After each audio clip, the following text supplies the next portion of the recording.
Good morning. আমি ঝাড়গ্রামের consultant physiotherapist Shantanu Bhowmik. আজকে আবার একটা নতুন ভিডিও।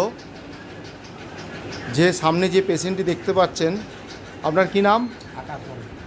আকাশ মণ্ডল বাবু। উনি আমার কাছ থেকে 4 দিন আগে এসেছিলেন। ঘাড়ের থেকে হাতে প্রচুর ব্যথা। উনি 3-4 দিন রাতে ঘুমাননি, যন্ত্রণায় ছটফট করছিলেন এবং হাতে প্রচুর যন্ত্রণা। এখন শুনে নেব আকাশবাবুর কাছ থেকে 4 দিন ফিজিওথেরাপির পরে আকাশবাবু কেমন আছেন।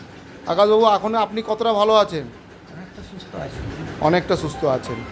ঠিক আছে, দেখুন, ঘাড়ে একটা নার্ভ চাপা পড়ার জন্য, রেডিয়াল নার্ভটা চাপা পড়ার জন্য ওনার হাতটা তুলতে পারে না। আমরা তা দেখাচ্ছি। এই রিস্টটা তুলুন, এইটা তুলুন, এটা দেখুন, এইটা তুলুন, তুলুন, আবার তুলুন, নামান, আবার তুলুন। এইটা দেখুন তুলতে পারছে, নর্মাল হ্যান্ড।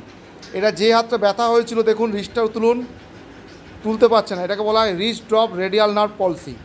রেডিয়াল নার্ভ পলসিটা হয়েছে, তার কারণ হচ্ছে ঘাড়ে একটা তার প্রবলেম, মানে স্লিপ ডিস্ক হয়েছে। স্লিপ ডিস্কের জন্য নার্ভটা কাজ করছে না।